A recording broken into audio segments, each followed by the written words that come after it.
Hello friends, welcome to our YouTube channel ventures IQ concept made simple. आज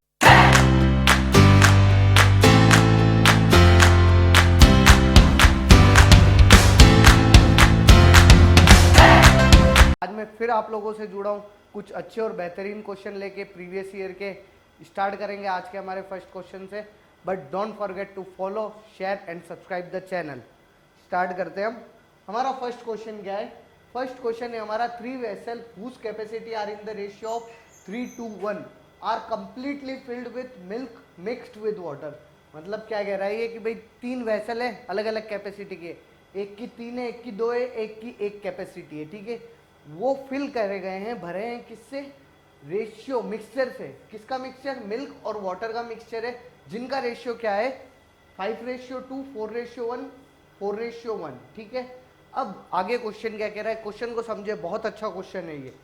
taking 1/3 of first, 1/2 of second and 1/7 of third mixture, a new mixture keeped in a vessel is prepared. क्या कह रहा है? पहले का हमने क्या लिया? 1/3 पार्ट लिया, सेकंड का क्या लिया? 1/7, और थर्ड का भी हमने क्या लिया? 1/7। सॉरी, फर्स्ट का लिया 1/3, सेकंड का लिया 1/2 एंड थर्ड का लिया हमने 1/7 पार्ट मिक्सचर का लिया है, ठीक है। और उनको सबको मिक्स करके एक नया मिक्सचर हमने फॉर्म किया है। अब जो मिक्सचर फॉर्म हुआ है हमारा, जो मिक्सचर बना है लास्ट के अंदर, उसके अंदर जो है हमारा वाटर का परसेंटेज हमको निकालना है। ये हमारा पूरा क्वेश्चन है, समझ में आया? अब हम बढ़ते हैं हमारे क्वेश्चन की तरफ, कैसे इसको सॉल्व करते हैं। भाई यहाँ पे क्या कह रहा है? ये मिल्क एंड वाटर, ठीक है। ये मिल्क हो गया मेरा, और ये क्या हो गया? मेरा वाटर, ठीक है। ये मेरा फर्स्ट वेसल हो गया, ये सेकंड, और ये थर्ड, ठीक है। अब फर्स्ट के अंदर वो क्या कह रहा है? The ratio of milk and water in the mixture of vessel are. First में क्या दिया हुआ है? 5:2, ठीक है। सेकंड में क्या दिया हुआ है? 4:1, और थर्ड जो वेसल है उसके अंदर भी क्या है? 4:1 मेरा क्या है? मिल्क एंड वाटर का रेशियो गिवन है, ठीक है। समझ में आया आपको? अब मैं क्या करूं, अगर यहाँ पे आप ध्यान दीजिए, मान लीजिए यहाँ पे 5 लीटर मिल्क है एंड 2 लीटर क्या है? वाटर है, ठीक है। अब इन दोनों को मैं ऐड करता हूं तो मेरा कितना बन जाएगा? यहाँ पे 7 लीटर बन जाएगा। एज्यूम कर रहे हैं हम ये रेशियो के अंदर चल रही है, ठीक है। अब यहाँ पे 4 है और 1 है, पूरी टोटल क्वांटिटी जो है वो यहाँ पे आ रही है मेरी, ठीक है। यहाँ पे मेरी कितनी क्वांटिटी बन रही है? 5, और यहाँ पे भी मेरी कितनी क्वांटिटी बन रही है? 5। अब हम देखेंगे इनकी कैपेसिटी का रेशियो क्या दिया हुआ है। कैपेसिटी का रेशियो क्या है? जैसे आप समझिए, यहाँ पे मेरे पास 3 वेसल है अलग अलग, ठीक है। मान लीजिए इसके अंदर 3 लीटर ही आ सकता है, इसके अंदर 2 लीटर ही आ सकता है, और इसके अंदर 1 लीटर ही आ सकता है। तो ये मतलब हुआ मेरा कैपेसिटी का, कि वेसल की कैपेसिटी किस रेशियो में है मेरी? 3, 2 और 1। अब मान लीजिए कि भाई मेरे पास पूरा जो कंटेंट है वो मान लीजिए कुछ लीटर का है, मान लीजिए 10 लीटर का है, बट जो मैं वेसल के अंदर डाल रहा हूँ मेरा मिक्सचर, वो तो 3 लीटर ही डाल सकता हूँ मैं। क्यों? क्योंकि यहाँ पे 3 लीटर का ही वेसल है, दूसरा जो है वो 2 लीटर और तीसरा 1 लीटर। ये लीटर हम एज्यूम कर रहे हैं, लीटर में एक्चुअली क्वेश्चन के अंदर नहीं गिवन है, ठीक है। ये आपको समझाने के लिए बता रहा हूँ मैं चीज़ें, ठीक है। अब हम क्या करें, यहाँ पे मेरे पास जो क्वांटिटी का रेशियो आया है, इन तीनों को एक बार मैं क्या कर लेता हूँ? इक्वल कर लेता हूँ। इक्वल कैसे करूँगा? इन तीनों का मैं अगर एलसीएम लूँ, यहाँ पे क्या करूँ? तीनों का एलसीएम लूँ, क्या आएगा? 35 आएगा। तीनों का एलसीएम अगर मैं लेता हूँ तो मेरा 35 आ जाएगा, ठीक है। अब 7 × 5 और 5 × 7 और 5 × 7, तो ये जो पूरी इक्वेशन है इसको मैं 5 से मल्टीप्लाई करूँगा पहले, इसको इस सेकंड वाले को 7 से करूँगा और थर्ड वाले को भी 7 से करूँगा। ये मैंने किस लिए किया है ये समझना बहुत ज़रूरी है।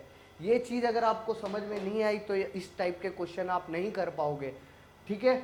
ये मैंने किस लिए किया, एक बार मुझको क्वांटिटी इक्वल करनी है। अगर मैं इनसे मल्टीप्लाई करता हूँ, यहाँ पे देखिए 5 को मल्टीप्लाई करता हूँ 5 से, फर्स्ट वेसल 25, यहाँ पे 25, 5 × 2 यहाँ पे कितना हो रहा है? 10, ठीक है। और 4 × 7 28, सेकेंड वेसल के अंदर 7 × 1 7, 4 × 7 28, और 1 × 7 1। ये सेकेंड वेसल हो गया और ये मेरा थर्ड वेसल हो गया। यहाँ तक चीज़ आपको समझ में आई।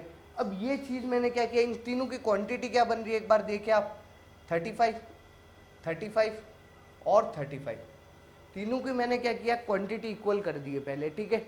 अब आप कैपेसिटी देखिए किसकी कितनी कैपेसिटी है। फर्स्ट की कैपेसिटी किस रेशियो में दी हुई थी, मल्टीप्लाई बाय 3 कर दूं इसको, ठीक है। सेकंड वाले की कितनी 2 और थर्ड वाले की कितनी 1 है। ये मैंने क्या किया, इनकी कैपेसिटी का जो रेशियो था उससे मल्टीप्लाई किया है। यहाँ तक क्वेश्चन समझ में आया, नहीं आया तो वापस रिवाइंड करके समझने की कोशिश करिए। यहाँ तक एक बार समझिए। अब हम बढ़ते हैं आगे।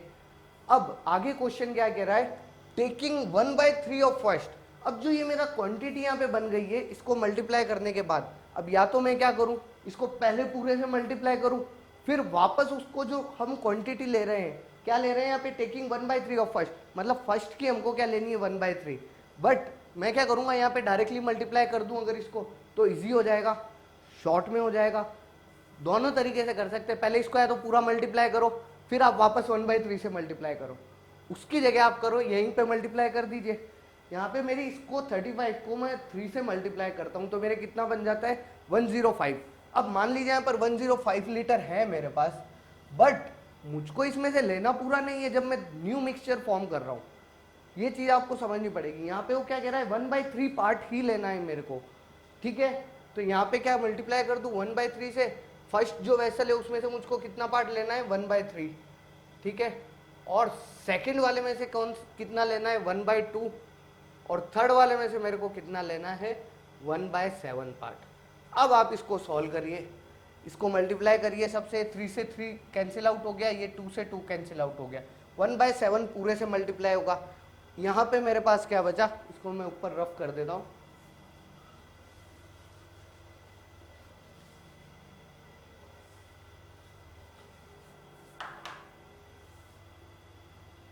मिल्क एंड वाटर, यहाँ पे अगर मैं मल्टीप्लाई करता हूँ तो 1 बचा मेरा, यहाँ पे 1 से पूरी इक्वेशन को मल्टीप्लाई किया 25/10। यहाँ पे कितना बचा 1 ही बचा, 1 से मल्टीप्लाई किया पूरी इक्वेशन को 28/7।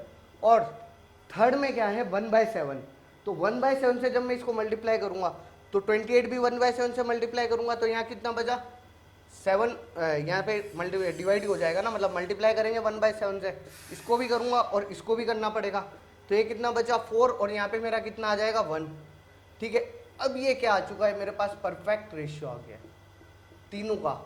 जिस हिसाब से क्वेश्चन में हमको चेंजेस करने थे वो पूरे चेंजेस हमने किए हैं। एक एक चीज को आप यहाँ स्टेप बाय स्टेप समझना जरूर, बहुत अच्छा क्वेश्चन है। एग्जाम में ऐसे क्वेश्चन नहीं हिल पाएंगे अगर कंसेप्ट दिमाग में सेट नहीं हुआ तो, ठीक है। अब यहाँ पे मेरा लास्ट फॉर्मेट बन गया है। अब मैं इसको तीनों को ऐड कर देता हूँ, 25 + 4 29 और प्लस 28 कितना बन रहा है मेरा यहाँ पे 58/7 और ये 18, सॉरी यहाँ पे कितना बन रहा है 12 और 5 57 बनेगा। यहाँ 57/18।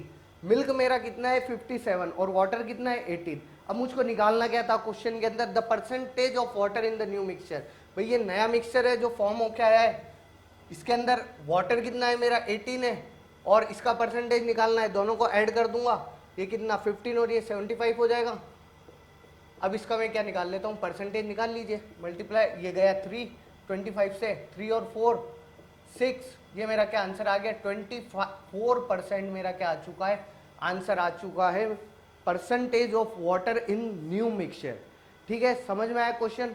बढ़ते हैं हमारे सेकंड क्वेश्चन की तरफ।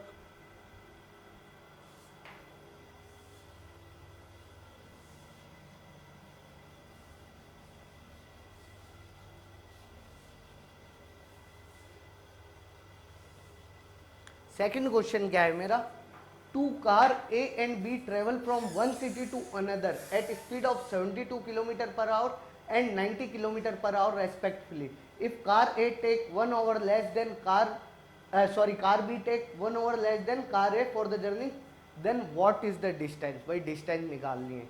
क्या करना है क्वेश्चन में, कुछ भी नहीं करना है भाई। मेरे पास क्या है, मेरे पास दो कार है, मतलब दो कार है जो किस स्पीड से चल रही है। एक कार जो है मेरी उसकी स्पीड है 72 km/h और सेकंड जो बी कार है उसकी कितनी दी हुई है 90 km/h मुझको स्पीड देती है। ठीक है, अब यहाँ पे मैं क्या करूँ, ठीक है, यहाँ पे मैं क्या करूँ, जो क्वेश्चन क्या कह रहा है, जो बी है उसको क्या 1 घंटा कम लगता है किससे, ए से। जब दोनों कार चलती है, कुछ डिस्टेंस कवर करती है, उस डिस्टेंस को कवर करने में जो बी है उसको 1 आवर कम लगता है ए से। भाई बी की स्पीड ज़्यादा है 90 है और ए की 72 है, तो ये तो चीज़ पता चल गई यहीं से कि भाई बी कम टाइम लेगा। और कम टाइम लेगा, वो कितना कम टाइम लेगा, 1 आवर लेस टाइम लेगा, यहाँ पे गिवन है हमको। मैंने आपको कई बार एक चीज़ बताई है, क्या चीज़ बताई है भाई, जो स्पीड होती है वो इन्वर्सली प्रोपोर्शनल होती है टाइम के। क्या होती है, इन्वर्सली प्रोपोर्शनल। कहने का क्या मतलब है मेरा, मान लीजिए स्पीड का रेशियो अगर कुछ भी है, क्या रेशियो ले ले, 3:5 है, तो टाइम का रेशियो मेरा क्या बन जाएगा, 5:3। मतलब क्या है, इन्वर्सली है। क्या, टाइम, स्पीड टाइम के इन्वर्सली प्रोपोर्शनल है। ठीक है, अब यहाँ पे मैं क्या करूँ, इन दोनों का क्या ले लूँ, एलसीएम ले लूँ। एलसीएम मेरा कितना आ रहा है, 360 आ रहा है। यहाँ पे जो चीज आती है मेरी, वो क्या हो जाती है, मेरी डिस्टेंस।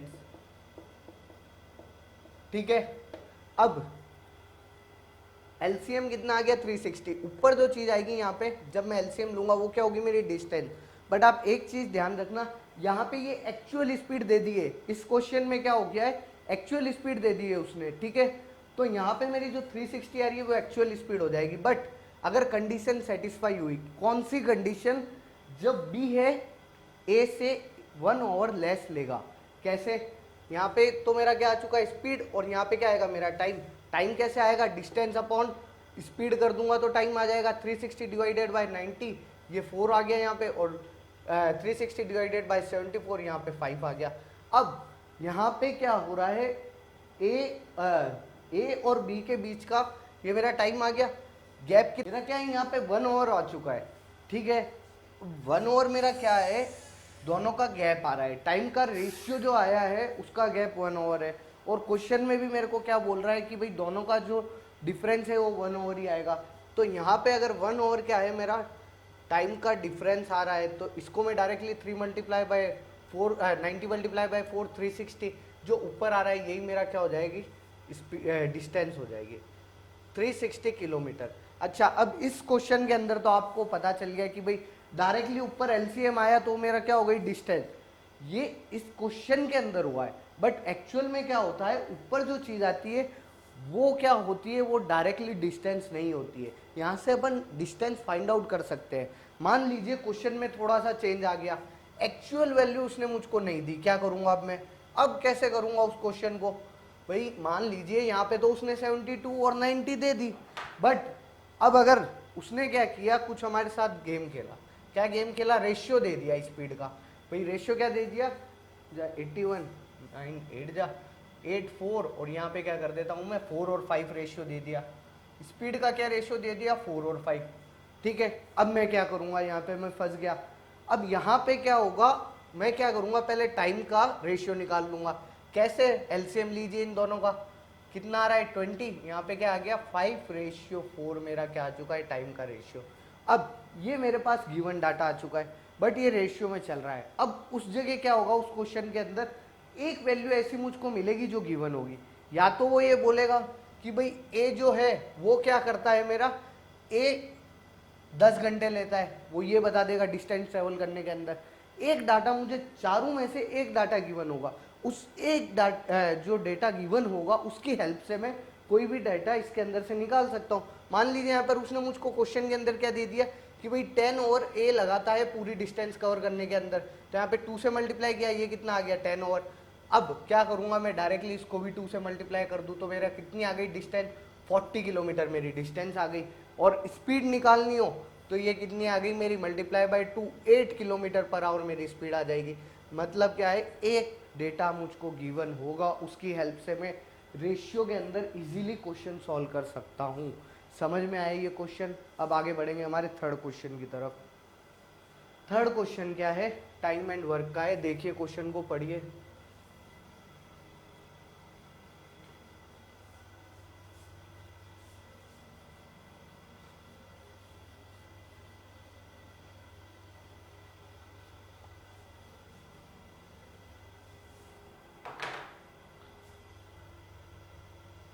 थर्ड नंबर क्वेश्चन, क्या क्वेश्चन है, A and B can together complete a task in 18 hour. After 6 over, A leave, B take 36 hour to finish the rest.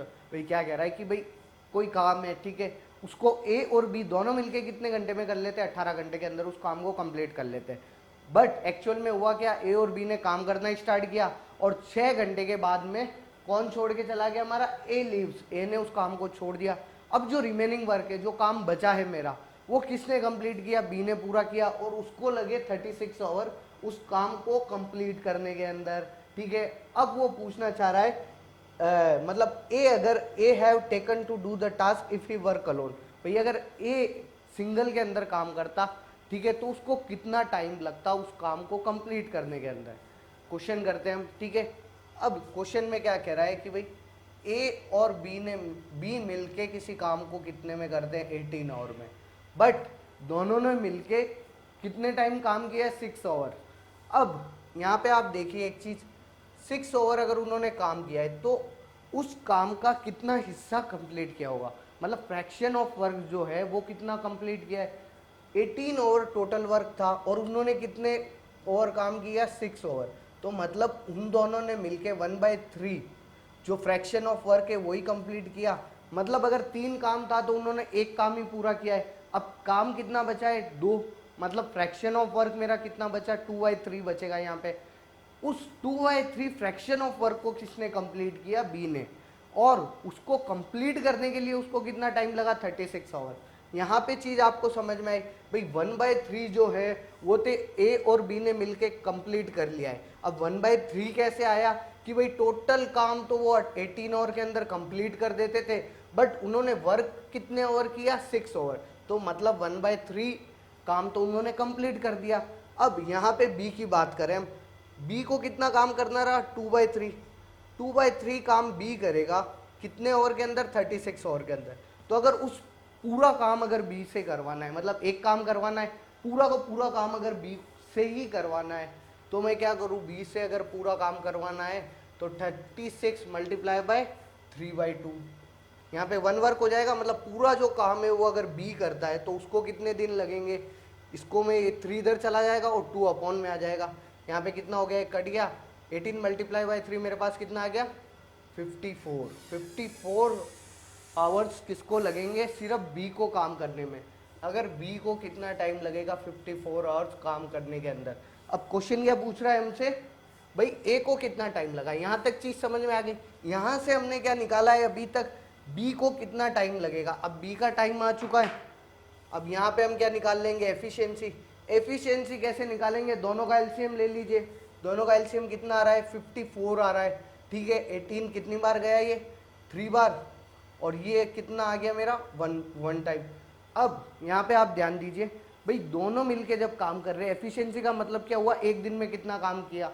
अब दोनों मिलके जब एक दिन में 3 काम कर रहे हैं और सिर्फ बी एक दिन में एक काम कर रहा है, तो ए कितना काम करेगा एक दिन में, 3 - 1 कितना, 2. यहाँ से चीज समझिए क्या कह रहा हूँ मैं, भाई ए प्लस बी मिलके एक दिन में 3 काम करते हैं और बी जो है वो एक दिन में एक काम ही करता है. तो भाई जो 2 इसमें से काम बचा है वो कौन करेगा, ए ही करेगा. ठीक है, अब यहाँ पे एफिशिएंसी 2 आ गई है. अब टाइम निकालना है मुझको. भाई एफिशिएंसी अगर मुझको क्या निकालना है, टाइम निकालना है, तो वर्क डन अपॉन क्या कर दूं मैं, इसकी एफिशिएंसी कर दूं, मतलब 54/2 कर दूं, तो मेरा कितना आ रहा है, 27.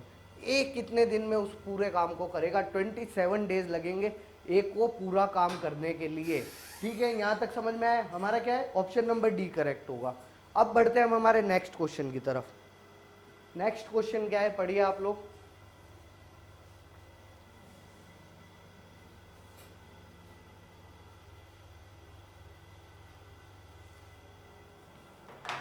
क्वेश्चन क्या है मेरा, triangle XYZ is right angle at Y. ये क्वेश्चन क्या कह रहा है, हमारा क्वेश्चन देखिए आप लोग. भाई कोई ट्रायंगल है मेरे पास, राइट एंगल ट्रायंगल है. ठीक है, जो XYZ है और Y के ऊपर क्या है मेरा, 90 डिग्री है. ठीक है, X Y और ये मेरा Z हो गया. ठीक है, अब आगे क्या कह रहा है, if Z is equal to 60 degree. Z मेरा कितना बन गया यहाँ पे, 60 डिग्री. तो अब राइट एंगल ट्रायंगल है, आपको एक चीज तो पता ही होगी भाई, सम ऑफ ऑल साइड क्या होता है, 180. ट्रायंगल की बात कर रहा हूं मैं. सम ऑफ ऑल एंगल क्या होता है, 180. यहाँ पे 90 हो गया, यहाँ 60 हो गया, तो यहाँ पे कितना हो जाएगा, 30. ठीक है, अब आगे बढ़ते हैं हम। लेंथ निकालनी है किसकी, वाई जेड की। मुझको क्या चाहिए, ये लेंथ चाहिए। क्वेश्चन के अंदर क्या पूछ रहा है, मुझको वाई जेड की लेंथ चाहिए और जेड एक्स की दी हुई है। जेड एक्स की लेंथ कितनी दी हुई है, 3√3। ये मेरा प्रॉपर पूरा क्वेश्चन हो चुका है।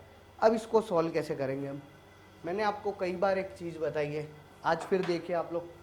जब ट्रायंगल के, राइट एंगल ट्रायंगल के अंदर क्या होता है, जब एंगल 30, 60 और 90 डिग्री के रेशियो के अंदर होते हैं तो उनके अपोजिट जो साइड होती है उनका रेशियो क्या होता है, 1, 2 और √3। मतलब 1:√3:2, ये उनके सामने अपोजिट साइड का रेशियो होगा। मतलब अगर 30 डिग्री है, 30 डिग्री के अपोजिट साइड कौन सी हो गई, ये, मतलब इसको x, स्मॉल x ले लेता हूं मैं, तो यहाँ पे x 1 रेशियो, इसकी साइड 1 रेशियो में होगी। और अगर 60 डिग्री, सॉरी यहाँ पे x होगी, ठीक है, और 60 डिग्री है तो उसकी कितनी होगी, √3 रेशियो के अंदर होगी। और 90 है तो यहाँ पे कितना होगा, 2।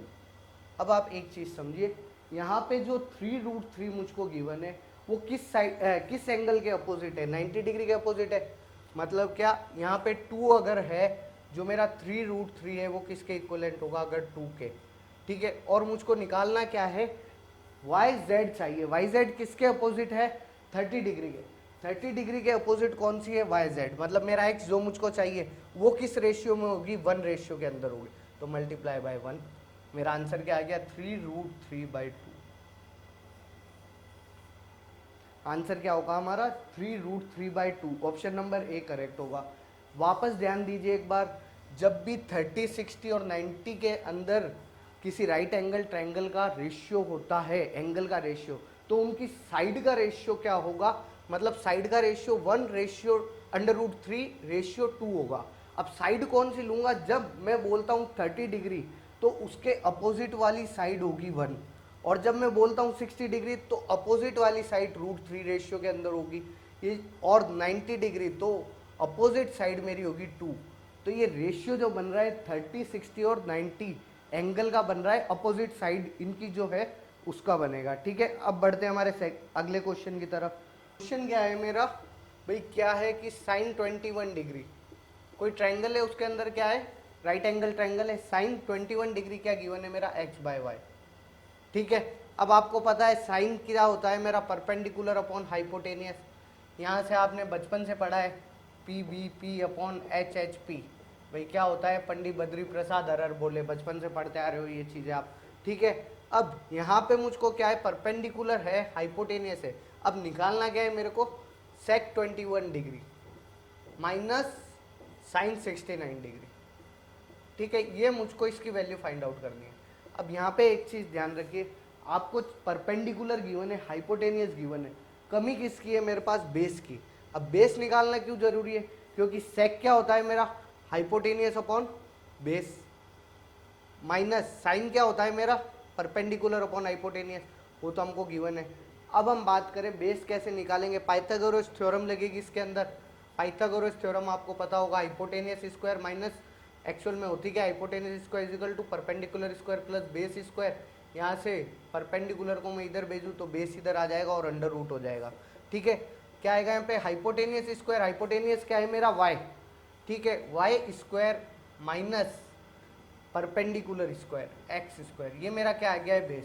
अब हम बात करें इन वैल्यू को ट्रायंगल के बेसिस पर, कैसे, ये मेरा कोई ट्रायंगल है, ठीक है, राइट एंगल ट्रायंगल है, ये मेरा 90 डिग्री है, ये मेरा 21 डिग्री है, और ये एक जो एंगल है मेरा 69 डिग्री, ठीक है। यहाँ पे 21, 69 और 90 राइट एंगल ट्रायंगल है, तो हमको पता चल रहा है भाई 90 डिग्री होगा, ठीक है। अब यहाँ पे मेरा 21 डिग्री से जब मैंने निकाला, परपेंडिकुलर क्या था मेरा, x, और हाइपोटेनियस क्या है, y, और बेस क्या निकाला मैंने, under root of Y square minus x square. अब यहाँ पे आप एक चीज़ ज़रूर ध्यान रखना है, यहाँ पे क्या चीज़ ध्यान रखना, जब भी हाइपोटेनियस होता है वो मेरा हमेशा फिक्स रहेगा, ठीक है, और जो परपेंडिकुलर और बेस है मेरा वो हमेशा चेंज होगा, हमेशा नहीं होगा, जब मैं एंगल चेंज करूंगा। अगर मैं एंगल 21 डिग्री, इस ट्रायंगल के अंदर 21 डिग्री लेता हूं तो मेरा जो बेस है वो क्या बन जाएगा, इस एंगल के साथ में जो मेरा रहता है साइड, वो क्या हो जाएगी मेरी बेस, और इसके जो अपोजिट होती है वो मेरा हमेशा क्या होगा, परपेंडिकुलर। अब उसी तरीके से मैं एंगल, इस एंगल की बात करूं अगर, तो इस एंगल के हिसाब से मेरा बेस और परपेंडिकुलर चेंज हो जाएगा।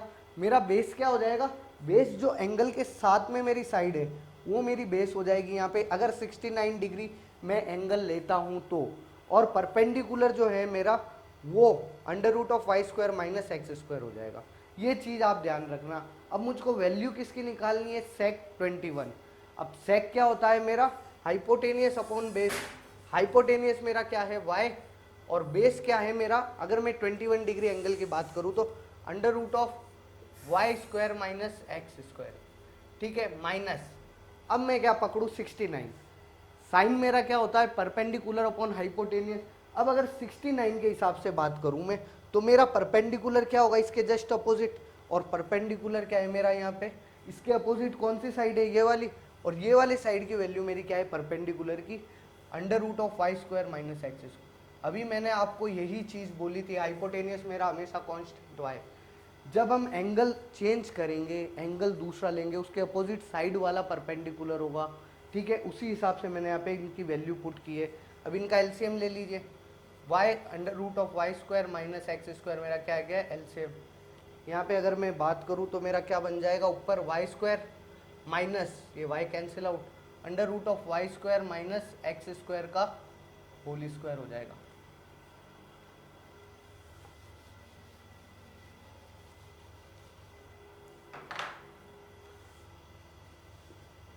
यहाँ पे मैं क्या करूँ, इसको स्क्वायर है, पूरा अंडर रूट में चल रहा है, अंडर रूट से स्क्वायर कैंसिल आउट हो गया, वाई स्क्वायर यहाँ पे माइनस माइनस प्लस हो जाएगा, प्लस एक्स स्क्वायर अपॉन में क्या है मेरे पास, y under root of Y square minus x square. यहाँ से वाई स्क्वायर कैंसिल, माइनस है, इक्वल टू मेरा आंसर क्या आ गया, x square upon y under root of Y square minus x square मेरा आंसर आ चुका है।